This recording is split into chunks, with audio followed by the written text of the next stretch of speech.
एक निवेदन करूं मैं आप सबसे, जितने लोग इस पावन कथा को श्रवण कर रहे हैं उन सबसे निवेदन करूंगा, जिसको भी संपदा की कमी है, बहुत ज्यादा कष्ट है, बहुत ज्यादा तकलीफ है, पैसा बिल्कुल नहीं है, जॉब नहीं लग रही, नौकरी नहीं लग रही, हताश हो गए, इतने दुखी हो गए, ना व्यापार चल रहा ना कुछ चल रहा, मेरा निवेदन है अगर हार चुके हो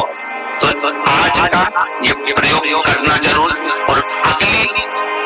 आंवला नवमी के पहले मुझे फोन कर कर जरूर बताना कि फल मिला कि नहीं। इतना तो विश्वास मुझे मेरे बाबा पर है, इतना विश्वास। आज भी नियम है, आंवले के पेड़ के नीचे शाम के समय पर जो सूर्य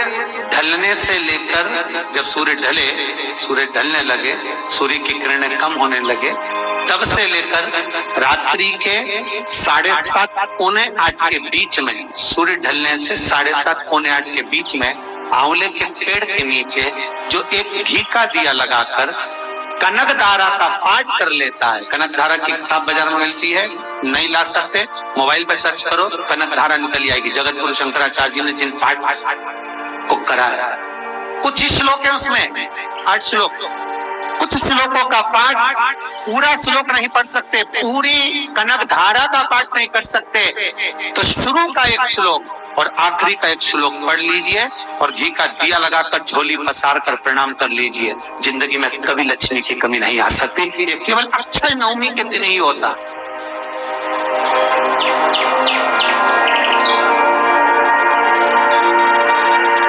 कनक धारा आज ही के दिन, कनक धारा का पाठ आज ही के दिन जगत गुरु शंकराचार्य जी ने माता लक्ष्मी को इसी पाठ से, इसी श्लोक से प्रकट कर लिया था कुड़िया के दरवाजे पर। और माता लक्ष्मी ऐसे नहीं गई है, वर देकर गई है, बिगर वर के जा ही नहीं सकती। कनक धारा का पाठ अगर आंवला नवमी के दिन किया गया है तो बिना वर के, कई लोग कहते महाराज जी हम कनक धारा रोज पढ़ते, पर रोज पढ़ने वाली बात होती है, पर तुमने क्या रोज पढ़ा तो क्या आंवले के पेड़ के नीचे पढ़ा? पर आंवले के पेड़ के नीचे जो आंवला नवमी के दिन कनक धारा का पाठ करता है, संपदा की कमी नहीं होती। आप किताब नहीं कर सकते, गूगल पे सर्च करो, कनक धारा का पाठ निकालो, उसका एक श्लोक भी अगर आपने पढ़ा है तो माने उसको स्वीकार कर। कितना सुंदर लिखा है, कनक धारा का पूरा पाठ तो जगत गुरु शंकराचार्य जी करे ही नहीं करे, मात्र कुछ श्लोक जगत गुरु शंकराचार्य जी ने बोला और माता लक्ष्मी सामने प्रकट हो गई थी, मात्र कुछ श्लोक।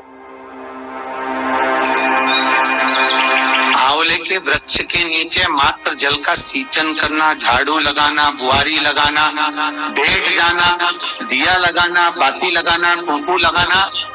आज का दिन कोई साधारण नहीं है भाई। फिर निवेदन करूंगा, 33 कौटी देवता ब्रह्म मुहूर्त में खड़े होकर जिस वृक्ष के नीचे नारायण का दीदार पाने के लिए, भगवान को जगाने के लिए स्तुतियों पे स्तुतियां करते हैं, भगवान को प्राप्त करने की,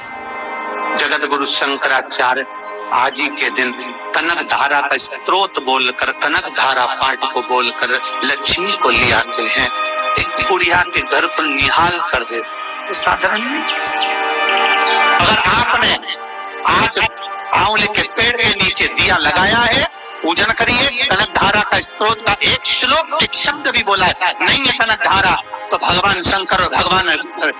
नारायण की एक माला कर लो, भगवान विष्णु का स्मरण कर लो, दामोदर का स्मरण कर लो, शिव का स्मरण कर लो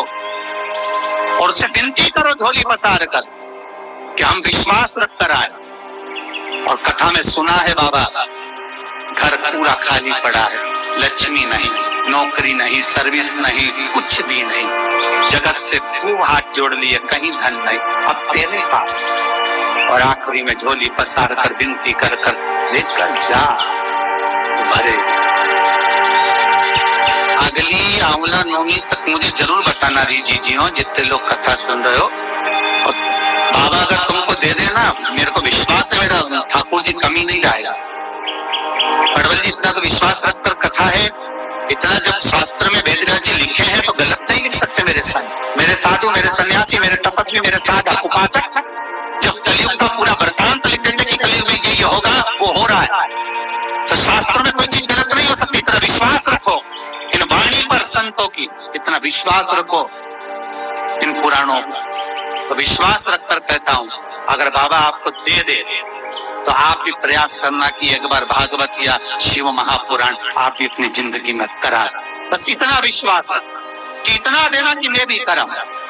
इतना दो।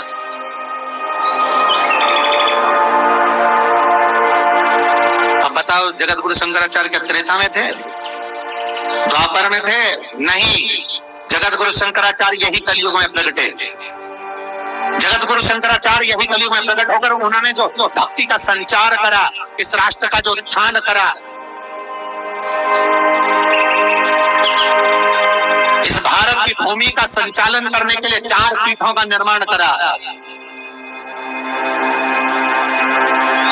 4 पीठ बना दी जगत गुरु शंकराचार्य,